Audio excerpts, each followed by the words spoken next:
This is the news at 10, live from Channels Television. Reported tonight. Hello and welcome. Tonight, deadly explosion rocks Emma Plaza in Abuja, killing 21 people. Even as rampaging herdsmen kill over 120 villagers in Kaduna.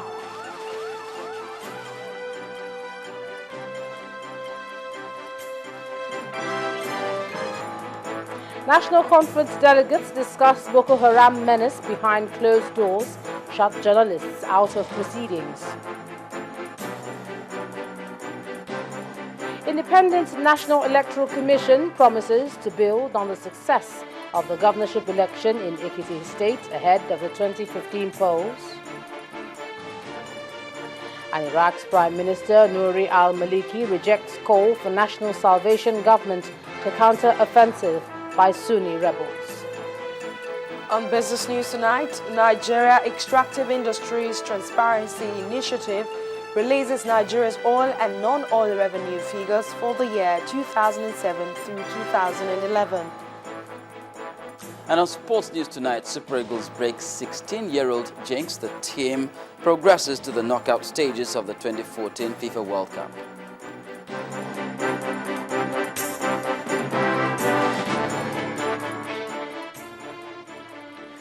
We begin in Abuja, where at least 21 persons have been confirmed dead in a bomb blast that occurred in a busy shopping mall in the nation's capital this evening. Police spokesman Frank Mba told journalists that beside the dead, 17 persons were injured, while 17 vehicles were burnt. The Abuja blast follows another explosion in Kasawun Kuturu Market in Mubi area of Adamawa State in the afternoon. Reports say the explosion targeted a police patrol team in the area, though there were no casualties in that incident. It's another day of sorrow, tears and blood in the nation's capital as the popular Emma Plaza in Wuse 2 area was hit by an improvised explosive device detonated in front of the ever-busy complex. With vehicles burning and sympathizers standing by, security officials and emergency workers battled to put off burning vehicles and evacuate bodies of dead victims. Some eyewitnesses, including the businessman who lost his driver to the blast, narrate the ordeal. I came to photocopy a document here where the driver parked and I was in. We pray in this mosque. We prayed together. He waited for me. I said, let's go. He waited for me. I was in the complex photocopying my document. I saw the ground is shaking. I was about driving into Park and Shop, preparation for the Nigerian match, to buy drinks and all that. Then we had a big thought. And then we saw smoke in the air, and then that was it. And people started running away from the point of impact. And in about less than 10 minutes, about 7 minutes, you had the response team on ground. They started coming. Of course, they all did not come at the same time, but the response time was fantastic. We saw the dead bodies on the floor. There are some inside the car. The taxi drivers, they were inside the car, burning seriously. Spokesman for the police announced casualty figures, while the minister in charge of the Federal Capital Territory promised new security measures in public places. The casualty figure for now is 21 persons dead, 17 injured. 21 persons dead and 17 persons injured. If there is any change later on, we will gladly inform you. There are also 17 vehicles that were burned in the incident.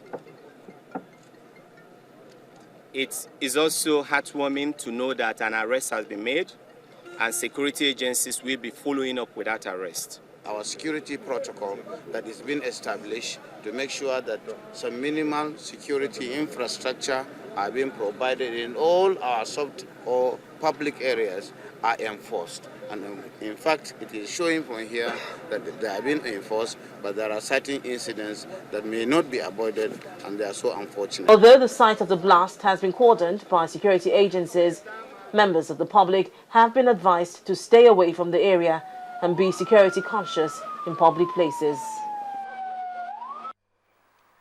Well, staying with security matters, barely 24 hours after 38 people were killed by gunmen in 2 villages in Sanga local government area of Kaduna State, northwest Nigeria, gunmen suspected to be herdsmen have attacked 7 other villages in the same council, killing about 123 people. A vigilante leader in the area who spoke to Channels Television said that most of the villages are remote and devoid of security presence. Although the spokesman of the State Police Command, Aminu Lawan, denied reports of any fresh attack in the state, the council has imposed a 24-hour curfew in the affected areas. The council chairman explained that the curfew was imposed to prevent further loss of lives.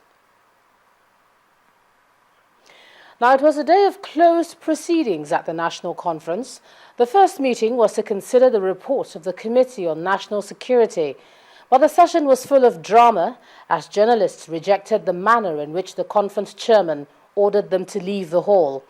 Now, after that was resolved, the journalists were allowed back into the hall, only to be excused again, as a delegate warned of an impending attack by insurgents on over 50 villages in Borno State. Our correspondent Lanre Lasisi reports.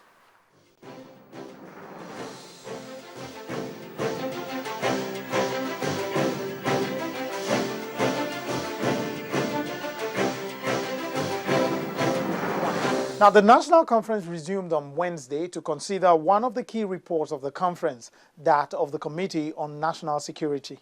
Now, the Deputy Chairman of the committee, while giving a summary, made this appeal.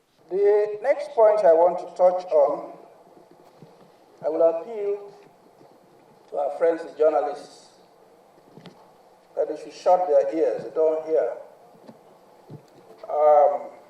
And if the conference chair will permit, they might ask them to excuse us for 5 minutes. First man disappear.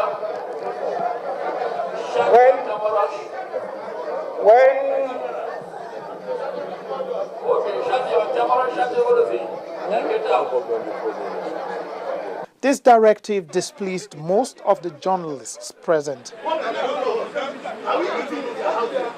Telling journalists to get out, telling journalists the way he did, and in that language, was uncalled for, and it's very, very uncultured. We journalists have also made up our mind that if not for anything, today's proceedings will not be covered by any journalist. I'm sorry about what happened inside. The way the words came across, I'm sorry about it. I don't hold back anything in apologizing to you. Journalists were allowed back into the hall when the conference resumed from break, but a delegate brought up the matter of an impending attack on some villages reported to him by a villager. And he was telling me that they have been told to vacate their village and that they should go somewhere. They've all moved out and they don't know where to go. And not only their village, including their village, 54 villages in that neighborhood are told to move now by Boko Haram. Something must happen. Let this committee, this sitting, raise a serious issue and let there be a reaction from government. 54 villages are going to be burnt by Boko Haram. At this point, journalists were again asked to leave the hall for a closed-door session as delegates discussed the matter of the Boko Haram insurgency. I'm told the delegates spoke freely on the issue, and it was agreed that their recommendations from the discussion will be compiled and sent to the relevant authorities.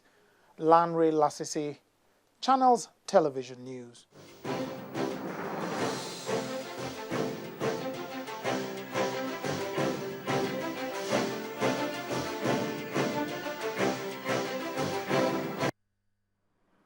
The coordinator of the National Information Center has said that there is no evidence to prove that there was an abduction of over 60 women in Dambwa, that's in Borno State, over the weekend.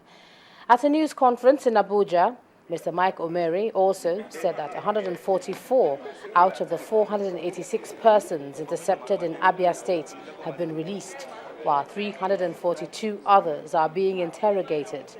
He explains that information gathered from the suspects reveals that they were mobilized to travel to Port Harcourt to carry out an assignment yet to be ascertained. We needed to clarify a few more things. We don't want you to come and go empty-handed. Media has reported severally that about 60 women and children were abducted in a Dambua local government village last weekend. We have been checking with all officials and citizens of that place. We have conflicting reports about the situation there. We have no independent way of confirming the veracity of claims. We have asked our officers on ground. This is yet to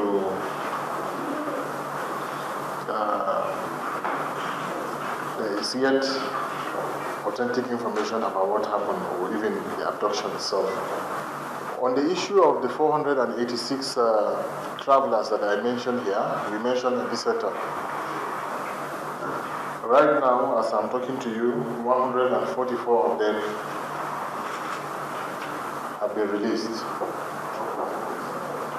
144. The rest are still being interrogated. The process is painstaking so that the veracity of claims and collaborative nature of frequently mentioned names will be confirmed. In part 2, after the break, the NDLEA asks parents to monitor their children's activities to curb rising illicit drug use statistics among secondary school students. That's in a moment. Do stay with us.